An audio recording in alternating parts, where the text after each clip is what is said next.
this is a fun little article. You're reading about furries? Yes. I just saw that the City Pages has a fairly extensive article on the MN Furs. It's Minnesota's premier furry association. It's not fur coats. No. It's the idea of dressing up as a character, full body character. Okay. And some people, it can have a sexual connotation, but it doesn't have to. Okay. And I'm just like, I mean, good for City Pages. I mean, there was, according to this, was like 100 people in a Plymouth at a picnic in Plymouth last fall. Okay. There's a term here I've never heard before called the person's fursona. Fursona. And I'm like, I love it. I like that a lot.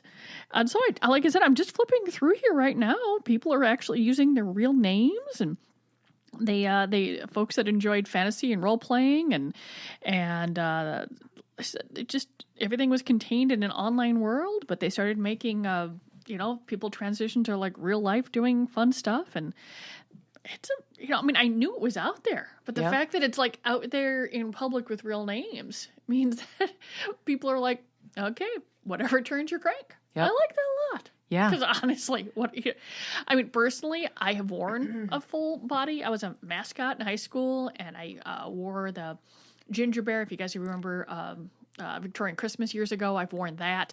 I wore that during a St. Patrick's Day parade. Uh-huh. It's, it was like 30 degrees out. I'm dying in this thing. See, I have never heard anything good about those suits. Yeah. They're just, but most of the stuff is custom made. So I think that's the biggest issue. Because I am 5'3".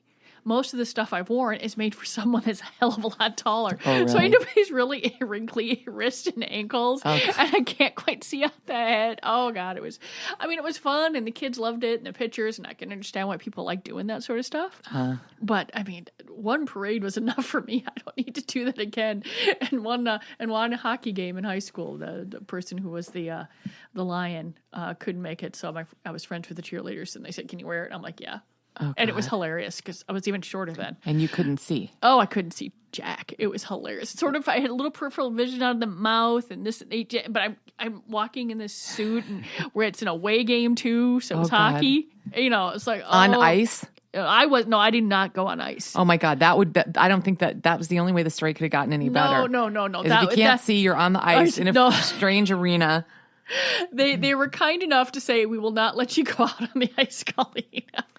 Good. But I'm just like, no, it's a it popped up. I was looking under news, but they actually had it under arts and leisure. Okay. Sure. So, yeah, it's a pastime for sure. But you know what cracks me up is, I don't know. Plymouth is in the top 10, in my opinion, waspy places around the Twin Cities. So the idea that the furries had a picnic in Plymouth cracks me up. Mm-hmm. Why is that funny? I know Uptown, no problem. Yeah, you expect that and all this stuff. It's like I said, I'm just flipping through. It's a very long article and looks very interesting. And I'll be reading more of it later on. I'll pick up City Pages at lunch. Okay, so even if you don't want to be a furry anymore or dress up like one, do you have any desire to hang out with them? I probably already do and don't know it. No, but I mean honestly, in actual Oh, fursonas. It wouldn't bother me in the least. Would you go out to dinner with a group of furries?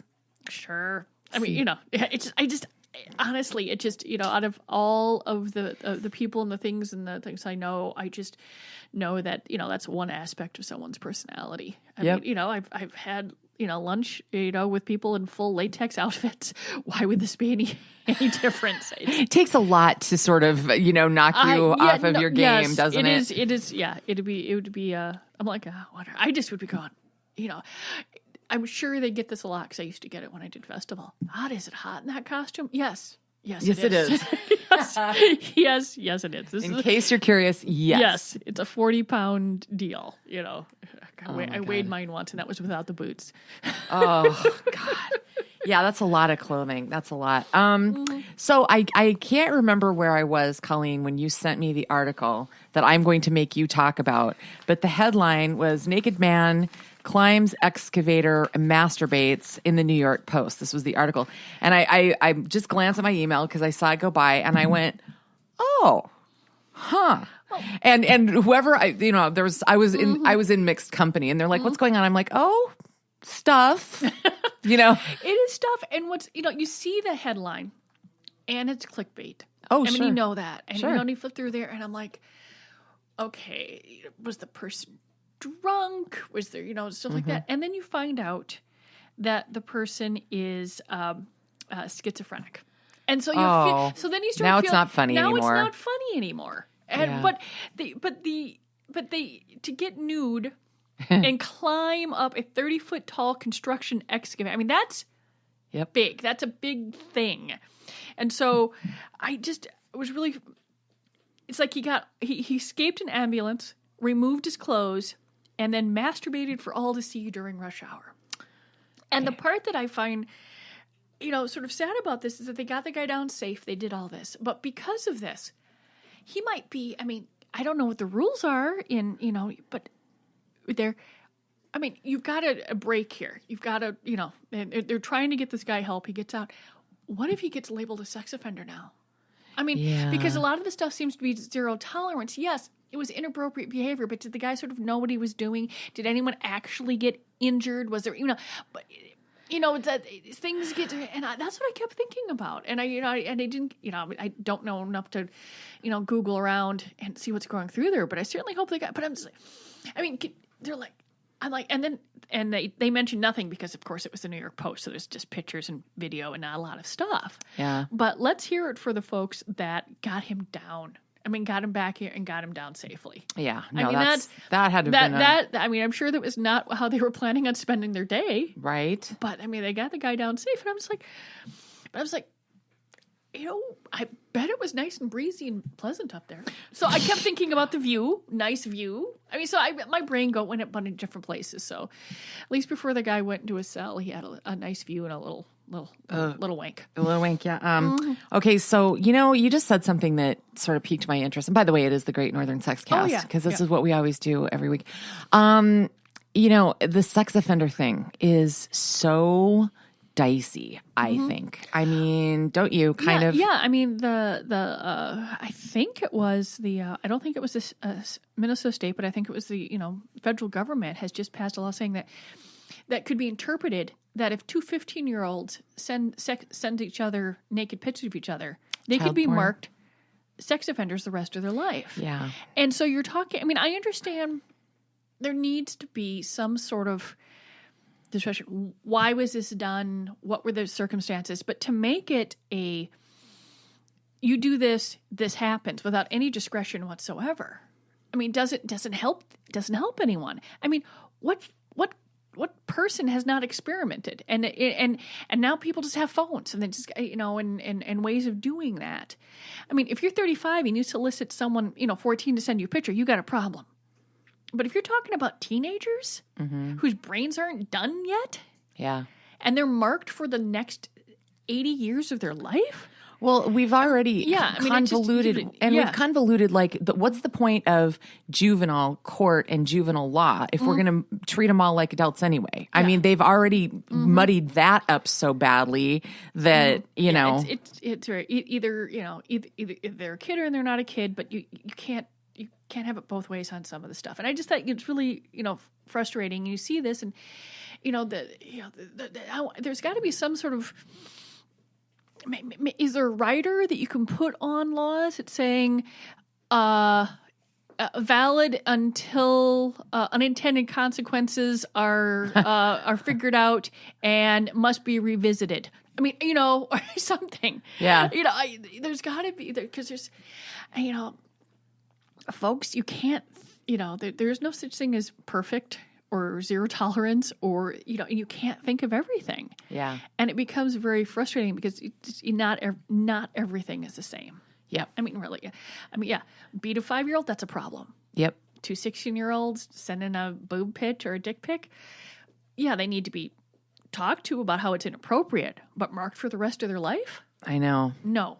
I know. Yeah, and and where is that point? Is it 19? Is it 20?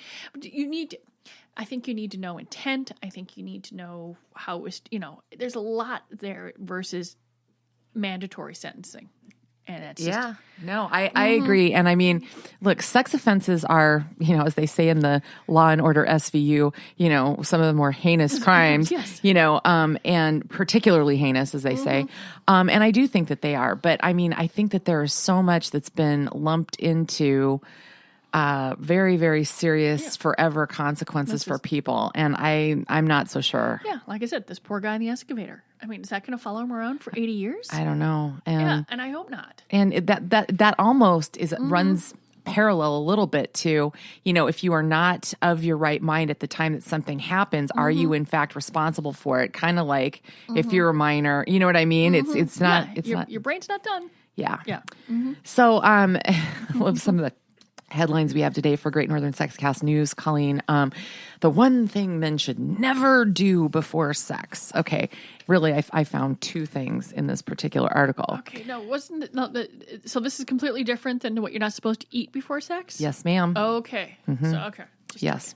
It is, it's not put on the rubber correctly.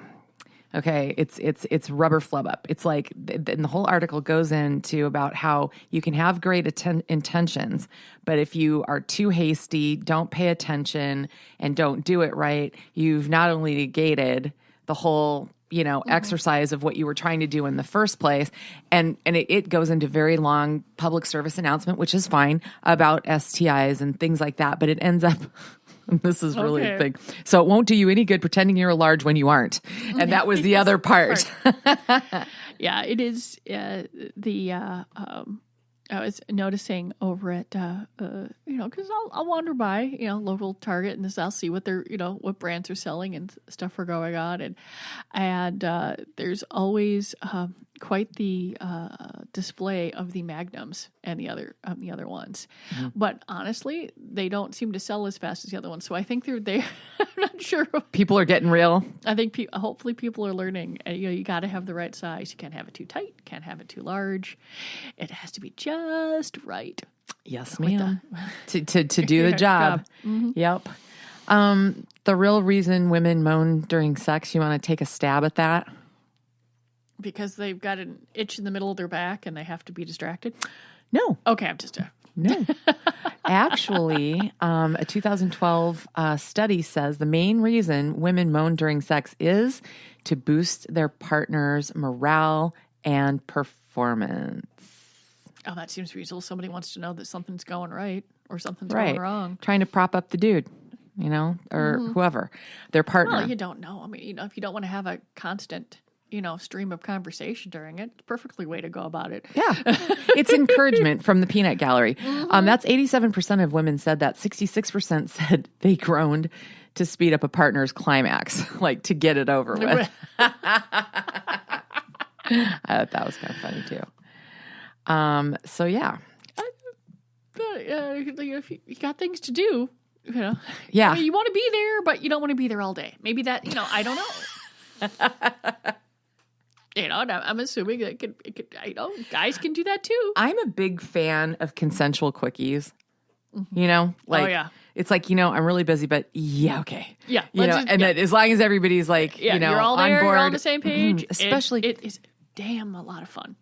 That, and especially the pretty please blowjob, which is, I heard, I was at my sister's, this is when. Okay. We were staying with my sister during my mother's final days. And I heard Carl calling, Kelly, from downstairs, Kelly. And I mean, just like, like there was a big dragon that needed to be slayed. And I walked down and he goes, can I please have a blowjob? And I'm like, everybody heard you calling me. Everybody. Like, seriously. And then he's like, and I get the big puppy eyes, right?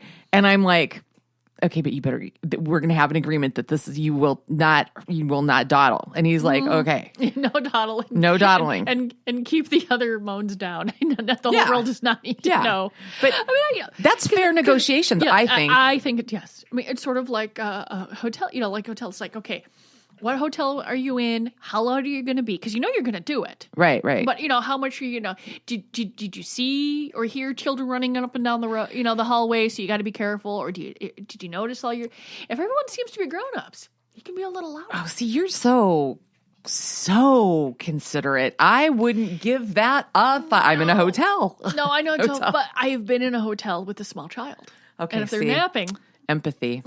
See, yeah, and I mean, honestly, I mean, if they're here, here a little bit, I mean, you're in